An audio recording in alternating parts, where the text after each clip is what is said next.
राम कुमार गुप्ता जी। श्री सदगुरुदेव भगवान, आपके चरणों में कोटि कोटि प्रणाम। महाराज जी, पूरा जीवन मांगते मांगते ही बीत गया है, लेकिन मांगना बंद ही नहीं हो रहा। नहीं, श्री जी से मांगो, एक दरबार ऐसा जहां मांगना ही मिट जाता है। मांगो, हम कहते हैं। हम लोग अभी उस स्थिति को नहीं पहुंचे, तो हमें जो चाहिए हम लाडली लाल से मांगे, मांगना मिट जाएगा। एक ही जगह है जहां मांगना मिट जाता है। ऐसे वो दानी हैं, कुछ भी संसार भी मांगो तो ऐसे कृपालु जानते हैं अपनी माया को, वो संसार भी देंगे और संसार से पार भी कर देंगे। ऐसे प्रभु हैं। मांगना है ये तो प्रभु से मांगो, प्रियालाल से मांगो, और वो ना दे तो कृपा मनाओ कि जरूर हमारा इसमें अमंगल होने वाला है, इसलिए मेरी प्रिया जो नहीं दे रही। ऐसा भाव रखो। समझ रहे ना? महाराज जी, मांगना भी तो नहीं आ रहा। हाँ, ये बहुत बढ़िया बात। हमें मांगना भी नहीं आता। जैसे गरीब आदमी चक्रवर्ती सम्राट के पास जाए तो उसे पूछा कि मांगो, तो कहेगा भैंस के लिए 1 साल के लिए हमें चारा दे दीजिए और परिवार के लिए 1 साल के लिए अन्न दे दीजिए। उसकी हिम्मत नहीं है कि वो कुछ, कि हमें एक राज्य दे दीजिए, वो नहीं मांग सकता, हिम्मत नहीं उसकी। ऐसे हम लोगों की बस इतनी मांग, छोटा परिवार, छोटा, इतनी मांग। हम ये नहीं कह सकते आप अपना परम पद दे दीजिए या हमें आप भगवत प्रेम दे, इतनी सामर्थ्य नहीं। नाम जप करते रहो, सब बात बन जाएगी। दिव्यांश जी सागर से। श्री हरिवंश। राधा वल्लभ श्री हरिवंश। गुरुदेव, आपके चरणों में कोटि कोटि प्रणाम। गुरुदेव, मेरा प्रश्न यह है कि मन नाम जप की गति बढ़ाकर ध्यान युक्त लिखित जप में विक्षेप उत्पन्न करके विषयों का चिंतन कराता है। कृपया रूप को प्रकाशित शीघ्र करने हेतु नाम जप की विधि व सावधानी बताने की कृपा करें। कितने दिन हुए नाम अभ्यास करते हुए?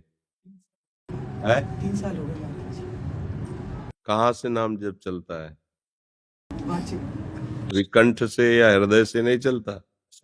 अब नाम जप करो और वाचिक करते रहो। जब कंठ से चलने लगेगा, वैखरी, मध्यमा, पश्यंती, परा, 4 वाणी है। अभी तो वैखरी में ही चल रहे हो। नीचे उतरो। जब निष्पाप हृदय हो जाएगा, पाप प्रवृत्तियों का नाश हो जाएगा, तब सच्चिदानंद रूप का प्रकाश नाम करता है। पहले अनर्थ की निवृत्ति करता है, अनर्थ कराने वाली दुर्वासनाओं का नाश, और जिनके द्वारा अनर्थ हो चुका है वो पाप कर्मों का नाश नाम करता है। निष्पाप हृदय में भगवान का प्रकाश होता है। भी समझ पा रहे हो? खूब पहले नाम जप करो, आगे धर्म विरुद्ध आचरण ना हो, ये नियम रखो। क्या होता है, जैसे अपने नाम जप कर रहे हैं पर अपने द्वारा केवल गलत चिंतन ही नहीं होता, गलत आचरण भी होते हैं। अगर गलत आचरण ना हो तो गलत चिंतन तो नष्ट हो जाएगा। नाम जप चल रहा है ना, वो संस्कार नहीं बना पाएगा गलत चिंतन, क्योंकि नाम जप चल रहा है, उसकी परवाह नहीं करनी। पर नाम जप छूट करके या गौड़ होकर जब विषय चिंतन प्रधान होगा तो क्रिया बिना कराए वो रोकेगा नहीं, वो क्रिया कराएगा ही। जब क्रिया होती रहेगी तो नाम जप का प्रभाव दबा रहेगा। फिर आपको लगेगा काफी समय हो गया नाम जप करते हुए, लाभ नहीं मिल रहा। इसलिए जब नाम जप उतरे नीचे, उसका प्रभाव हमारे हृदय में जागृत हो, उस उतरा है नाम, उसका प्रभाव, तद विस्मरणेन परम व्याकुलते थी। नाम का विस्मरण होते एकदम व्याकुलता, जैसे मछली को जल से अलग करो तो तड़पने लगती है, ऐसे भगवत विस्मरण होने पर एकदम आपको असंतुष्टता पैदा होनी चाहिए, व्याकुलता। अभी ऐसा कुछ नहीं है, तो अभी और आराम से जपते रहो, धैर्य पूर्वक जपते रहो। एक भी नाम व्यर्थ नहीं जाने वाला, वो फल दे के ही रहेगा। एक भी नाम, एक बार राधा बोला ना, ये कभी व्यर्थ नहीं जाएगा, ये फल देगा। पर हमें ऐसे फल का इंतजार नहीं करना है जो मरने के बाद मिले। जीते जी निष्काम होकर, निर्विकार होकर भगवदानंद में डूबे, ये चाहिए। जीते जी आनंद मिल जाए, है नहीं? मरने के बाद तो प्रभु है ही है, वही संभालेंगे। पर कोशिश करनी चाहिए जीते जी गंदे आचरण बंद हो जाए, भगवद स्मृति से युक्त होकर सारे कार्य करते रहे, आनंदमय हृदय है, जीवन सार्थक है। अच्छे भाग्यशाली हो, जवानी अवस्था में तुम्हारा परमार्थ की तरफ आकर्षण है, नहीं इस समय तो मनोरंजन सुहाता है। हाँ, धैर्य पूर्वक चलना, कोई गंदे आचरण मत करना, नहीं आई हुई ये वृत्ति भी अपहरण हो जाएगी। ऐसा नहीं कि अपहृत नहीं हो सकती, ये भजन तो अपहृत नहीं होगा, जितना कर लिया वो जमा है, पर वृत्ति अपहरण हो जाएगी। भजन की गुंजाइश नहीं रह जाएगी यदि गलत मार्ग चल दोगे।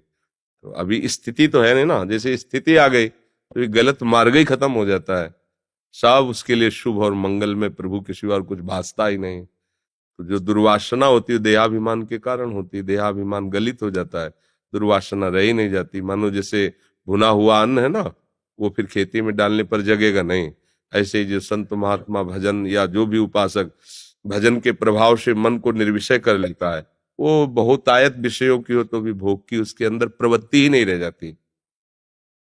जैसे दाना तो दिखाई देता है साधारण अन्न जैसा है, लेकिन भुन गया है और उसमें जगने की, अंकुर होने की दम नहीं रह गई। ऐसे ही वो महात्मा दिखाई तो देता है मनुष्य शरीर में ही, पर उसमें अब विषय सेवन की प्रवृत्ति ही नहीं रह गई। अब वो विषय पुरुष क्या जाने इस बात को, इसलिए नाम जप करते रहो और श्रद्धा दृढ़ रखो। हो सकता है विपत्ति आ जाए, प्रतिकूलता आ जाए, अपमान बढ़ने लगे, तो ये नहीं सोचना कि नाम जप कर रहे हैं फिर भी ये ऐसा क्यों हो रहा है। वो सफाई हो रही, फटाफट फटाफट झाड़ू लग रही, पोछा लग रहा है, पूरा हृदय साफ किया जा रहा है, भगवान पधारने वाले हैं। तो उसको ये ना सोचे कि प्रतिकूलता आ गई, विपत्ति आ गई, लोग विरोध करने लगे, तो भजन का फल हमें लगता है सही नहीं हो रहा, ऐसा लगेगा। आपको छोड़ना नहीं भजन, चाहे जितनी विपत्ति आए। जब कभी किसी की भागवतिक उन्नति होती है तो ये पहले भेजे जाते हैं, या तो भारी अनुकूलता तो उसमें फिसल गया, और या भारी प्रतिकूलता उसमें भयभीत हो गया, ये दोनों से बच के निकल गया, वो आगे बढ़ जाता है। समझ पा रहे? अशोक दास मिश्र जी, गोरखपुर से। हरिवंश, श्री हरिवंश, श्री हरिवंश। महाराज जी सादर प्रणाम, जय सीताराम। महाराज जी, जो श्री राम जी हैं वही श्री कृष्ण जी हैं, किंतु श्री सीता माता और श्री राधा मैया का मूल स्वरूप कृपया समझाने की कृपा करें। एक ही है, चाहे उसे राम को, चाहे सीता को, चाहे श्याम को, चाहे राधा को। समझ रहे ना? वही अपने आप को दो रूपों में करके खेल रहे हैं। रसोया परमानंद एक एव दुधा सदा, श्री राधा कृष्ण रूपाभ्याम तस्यै तस्मै नमो नमः। जब आपका एक प्रश्न का समाधान मिल गया कि जो राम है वही श्याम है, तो जो राम है वही सिया है, जो श्याम है वही राधा है, जो राधा है वही श्याम है, जो सिया है वही राम है। इतना भी अंतर नहीं। लीला के लिए अर्धांग रूप से विराजमान है वही है, दूसरा कोई नहीं। जब तक दूसरा है तब तक संशय है। अब लीला क्षेत्र में उसका विविध रूपों में प्रकट होकर अपने आप से अपने आप में खेलना है। चाहे वो रामलीला हो, चाहे वो कृष्ण लीला हो, वो किसी दूसरे के साथ नहीं खेलते, अपने से अपने आप में खेलते हैं। जहां कहीं भी खेल दिखाई दे रहा है प्रभु का, जो भी खेल, वो अपने आप से में अपने आप से खेलते हैं। दूसरा कोई खेल ही नहीं सकता उनके, दूसरा कोई है ही नहीं, तो क्या खेल है?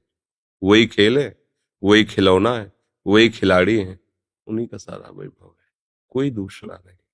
ये जो भेद वर्णन किए जाते हैं वो रसास्वादन के लिए हैं। जैसे खोए के, एक ही खोए के बहुत सी मिठाइयां बनती हैं, वो रसास्वादन के लिए अलग अलग नाम दिया जाता है। ये दूध की बर्फी, ये मूल में खोया ही है। रसो वैशः रसम हृदयम लब्ध्वा आनंदी भवतु। वो परमात्मा कैसा है? रस स्वरूप है। वेद कहता है रसो वैशः रसम हृदयम लब्ध्वा आनंदी भवतु। जो इस रस को प्राप्त कर लेता है वो आनंद मगन हो जाता है। अब उसकी व्याख्या हमारे रसिक जन करते हैं, रस ही की मूर्ति दो, ये रसिक लाडली लाल, रस ही सो बिलसत रहे, रस भरे नयन विशाल। वो एक ही रस प्रिया और लाल बन गया, दो नहीं। श्री हरिवंश सुरीत सुनाऊं, श्यामा श्याम एक संगाऊं, छिन कबहु न अंतर हुई, प्राण सु एक देह हैं दोई। जैसे सियाराम में दो मन नहीं है, एक मन वाले हैं। प्रेम तत्व कर मम और तोरा, जानत प्रिया एक मन मोरा, सो मन रहत सदा तोय पाही, जान प्रीति रस। प्रियाजू का स्वरूप है अलग दिखाई दे रहा है सियाजू के रूप में, लेकिन प्राण जो राम जी में वो सिया जी में, मन जो राम जी का वो सिया जी का, एक ही है, बस बाहर से देह रूप में दो दिखाए, बस ऐसे ही। अब हम जब अपनी प्रियाजू की बात करेंगे तो सब हटा के बात करेंगे ना, क्योंकि हमारी प्रियाजू है। आप जब सियाजू की बात करोगे तो सब हटा के बात करो, क्योंकि सिंहजू अपनी महारानी है। जिस भाव से जहां उपासना की जाती है, जैसे कोई गणेश उपासक है, गजानन उपासक, अब उसको कुछ और सुनाई देगा, तो एक दंत दयावंत चार भुजाधारी, तो क्योंकि वही है, गणपति ब्रह्म है, दूसरा कोई थोड़ी, कोई शिव। जो जहां जिस भाव में, वो एक ही तत्व है, उसको जैसी जाकी रही भावना जैसी, प्रभु मूरत देखी तिन तैसी, वैसा ही है। तो हमें इस बात में नहीं संशय करना चाहिए, ना सिया राम में भेद है और ना श्यामा श्याम में भेद है। जो श्यामा श्याम वही सिया राम, जो सिया राम वही श्यामा श्याम है। वो अपनी लीला का अलग अलग भक्तों का रसास्वादन करने के लिए विस्तार किए हुए, जो जिस भाव वाला है उसको वैसे अनुभव में आता है। महाराज जी, गायत्री मंत्र का शास्त्रीय नियम आप श्री से और अपने सदगुरुदेव भगवान से भी सुना है। प्रश्न यह है कि कभी कभी लोग तेज आवाज में लाउड स्पीकर से गायत्री मंत्र की अपराध है, गलती नहीं है, अपराध है। पंचाक्षरी मंत्र, गायत्री मंत्र, द्वादशाक्षर मंत्र, ये तभी तो बुद्धि भ्रष्ट हो जाती है, तभी तो उसका लाभ नहीं मिलता। नहीं, गायत्री मंत्र ब्रह्म स्वरूप है। धीमहि धियो यो न प्रचोदयात्, उस परम सत्य में हमारी धी पीड़ित कर दी जाए, ब्रह्माकार वृत्ति कर दे। अगर शुद्ध भाव से गायत्री जप करे, ब्रह्माकार वृत्ति, ऐसा थोड़ी।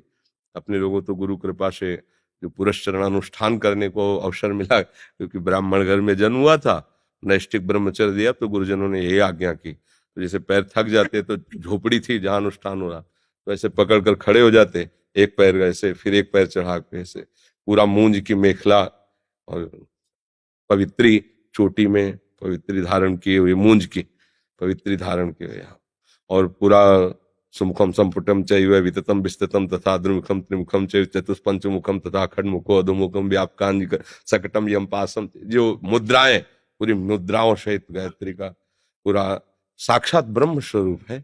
अब ये चीजें ऐसे थोड़ी कि माइक से बोली जाए।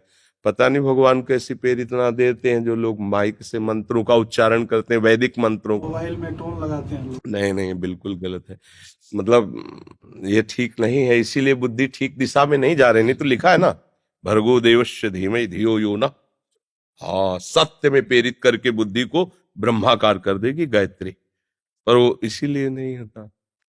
पंचाक्षरी मंत्रों का कीर्तन लोग करते हैं, द्वादशाक्षर मंत्रों का कीर्तन, ये कीर्तन कीर्तन नाम का होता है, मंत्रों को तो गुप्त रखा है।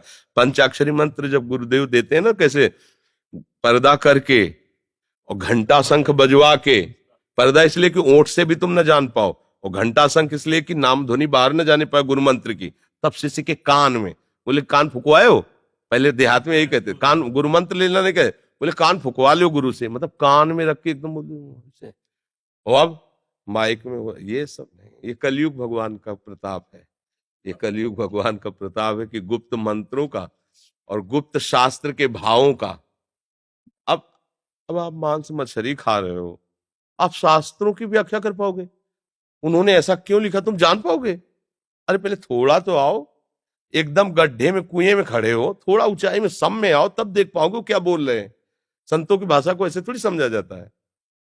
जैसे लोग है ना, मनमानी आचरण करें, उन संत ने वैसा लिख दिया, किसी महापुरुष, आओ तुम चलो हमारे पास बैठो, हम संयम बताएं, नियम बताएं, बैठो, तुम ही रोने लगोगे।